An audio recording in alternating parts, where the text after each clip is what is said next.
జాగ్రత్త.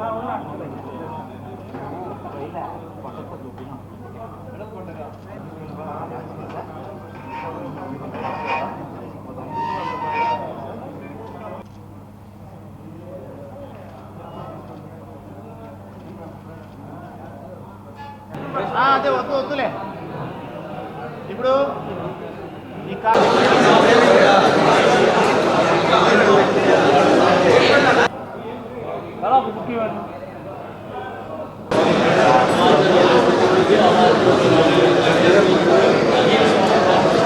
అధ్యక్షులు శ్రీ తల్లం సతీష్ గారు వారి యొక్క వివరిస్తారు. వారి తర్వాత పిల్లలందరూ కూడా వాళ్ళు ఫాస్టింగ్ పొద్దున 8 o'clock ఇక్కడికి వచ్చారు, రాత్రి 8 గంటల వరకు. అంటే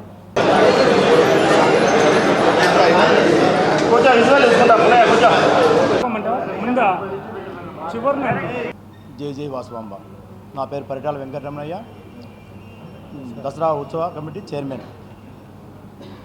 సమావేశానికి వచ్చినటువంటి మీడియా మిత్రులకు, ప్రింట్ మీడియా వాళ్ళకి నా సుమనాంజనులు. ఈరోజు ఆర్యవేయ సంఘము మరియు దసరా కమిటీ ఆధ్వర్యంలో సమావేశం ఏర్పాటు చేయడమైనది. ఈ దసరా పండుగ గురించి మీకు తెలియజేస్తాను. శ్రీ వాసవి కన్యకా పరమేశ్వరి దేవస్థానము అమ్మవారిశాల యందు జరుగు పూజా కార్యక్రమాలు మీ అందరికీ కూడా తెలియజేసి, మీ ద్వారా నగర ఉన్నటువంటి అన్ని వర్గ ప్రజలకు కూడా తెలియజేయాలని, శ్రీ వాసవి కన్యకా పరమేశ్వరి దేవస్థాన ఆశీస్సులతో పొందాలని కోరుకుంటున్నాను. అమ్మవారిశాల యందు జరిగే అలంకరణలు: మొదటి రోజు 3వ తారీఖు దీక్షాబంధన అలంకారము, 2వ రోజు రాజరాజేశ్వరీదేవి అలంకారము, 3వ రోజు అన్నపూర్ణాదేవి అలంకారము, 4వ రోజు గజలక్ష్మీదేవి అలంకారము, 5వ రోజు మోహినీదేవి అలంకారము, 6వ రోజు త్రిపుర సుందరీదేవి అలంకారము, 7వ రోజు సరస్వతీదేవి అలంకారము, 8వ రోజు మహిషాసురమర్దిని అలంకారము, 9వ రోజు శ్రీ వాసవి కన్యకా పరమేశ్వరి అలంకారము, 10వ రోజు విజయదశమి అంటే 12వ తారీఖు. ఈ విధంగా అమ్మవారి అలంకారాలతో ప్రతిరోజు అంగరంగ వైభవంగా ఈ కార్యక్రమాన్ని ప్రారంభిస్తున్నాము. అలాగే స్పెషల్ డేస్ వచ్చేసి మనకు అన్నపూర్ణాదేవి అలంకారం రోజు కొంచెం చాలా వెరైటీగా చేస్తున్నాము ఈ సంవత్సరము. అలాగే గజలక్ష్మీదేవి అలంకారం రోజు, సరస్వతీదేవి అలంకారం రోజు వచ్చేసి మనము ఎప్పుడూ కూడా లేనటువంటి విధంగా ప్రత్యేక ఆకర్షణగా గజరాజు ఏనుగు తెప్పించి ఇతురి పురవీధుల గుండా 2 అశ్వాలతో ఊరేగింపు చేసుకుంటూ అమ్మవారి బిందెను చేస్తున్నాము. ప్రతి ఒక్క ఆర్యవైశ్య సభ్యులు మరియు అట్లే పుర ప్రజలు పాల్గొని ఈ ఊరేగింపును జయప్రదం చేయవలసిందిగా కోరుచున్నాము. అలాగే విజయదశమి రోజు వచ్చేసి మన అమ్మవారి విజయదశమి రోజు శమి దర్శనానికి వెళ్ళేటప్పుడు కూడా 2 ఒంటెలు 2 అశ్వాలు దీంతో ప్రత్యేకంగా ఈ తూరి చేస్తున్నాము. దీన్ని కూడా ప్రతి ఒక్కరు గమనించి మీ ఈ విలేకరుల ద్వారా పేపర్ల ద్వారా మీరు తెలియజేస్తే పుర ప్రజలు అందరూ పాల్గొని దీన్ని విజయవంతం చేస్తారు. అలాగే 9 గంటలకు మనకు విజయదశమి ఊరేగింపు స్టార్ట్ అవుతుంది. అప్పటి నుంచి ప్రతి ఒక్కరు పాల్గొని ఈ రకరకాల శబ్దాలతో సౌండ్స్తో పటాకులు అంగరంగ వైభవంగా ఈ తూరి ప్లాన్ చేశాము. అలాగే దీంతోపాటు మన కర్ణాటక నుండి శక్తిపీఠాలు మరియు దశావతారాలతో అలరించుతున్నాము. అలాగే కోలాటము, ఆడవారి పిల్లలతో కోలాటము కూడా ఏర్పాటు చేశాము. అలాగే డీజే సౌండ్స్తో ఒక ప్రోగ్రాం కూడా ప్లాన్ చేశాము. మొత్తం 3 ప్రోగ్రాములతో ఈ పండగ చాలా అంగరంగ వైభవంగా చేస్తున్నాము.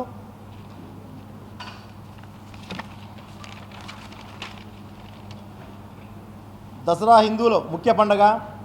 ఆశ్వీజ శుద్ధ పాడ్యమి నుండి ఆశ్వీజ శుద్ధ నవమి వరకు 9 రోజులు చేసే నవరాత్రులు 10వ రోజు విజయదశమి కలిసి దసరా అంటారు.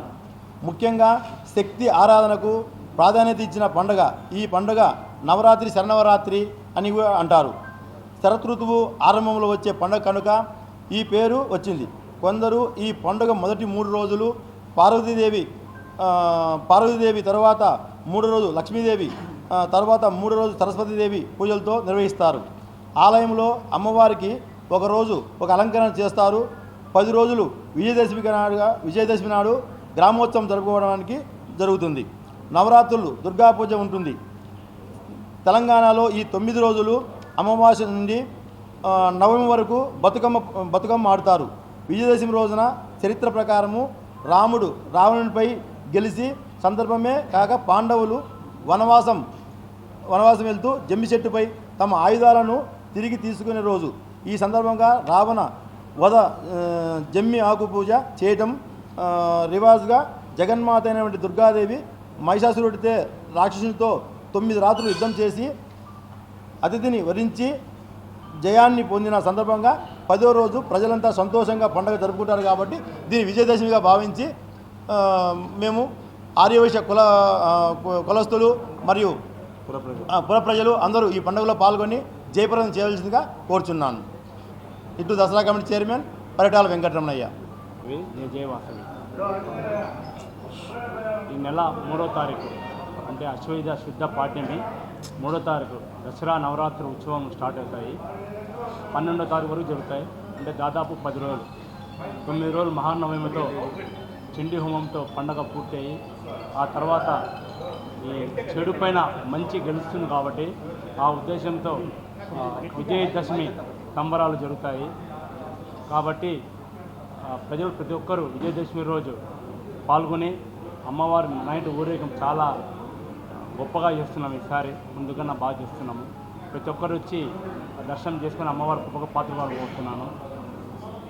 మొత్తం 10 రోజులు ఉత్సవాలు జరుగుతాయి. పండగ గురించి చైర్మన్ మీకు వివరంగా చెప్తారు, ఏ రోజు ఏ అలంకారం అనే గురించి. కాబట్టి రేపు 3వ తారీఖు ఋత్వీకరణము గంగ పూజతో పూజ మొదలవుతాయి. పొద్దున్నే 6:30కు ప్రజలందరూ రావాల్సిందిగా నేను కోరుతున్నాను. 3వ తారీఖు ప్రారంభం అయింది అంటే పండగ మరి 12 రోజులు వచ్చింది ఈసారి పండగ. టోటల్గా 13వ తారీఖు వసంతోత్సవంతో ముగుస్తుంది. సాయంత్రం అమ్మవారి పాంతసేవతోటి ప్రతినిత్యం ఎవ్రీ ఇయర్కి ఎప్పుడు కూడా డిఫరెన్స్ వస్తుంది. అందులో ఈ సంవత్సరం ఇంకా చాలా గొప్పగా దరిదాపు కర్ణాటక రాష్ట్రం నుంచి గజరాజును తీసుకొచ్చి అమ్మవారి ప్రతిమ ఈ యొక్క ఏదైతే బిందసేవ రోజు అంటే సరస్వతి అలంకారం రోజు జరిగేటువంటి కార్యక్రమం 9వ తారీఖు కదా. 9వ తారీఖు యొక్క ఈవెంట్ చాలా అత్యంత శ్రమతో కూడి ఏర్పాటు చేసినటువంటి ఈవెంట్ అది.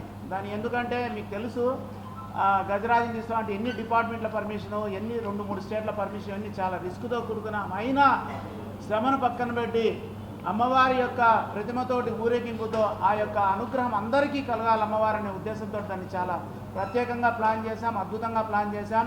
దాన్ని కూడా కడప డిపార్ట్మెంటు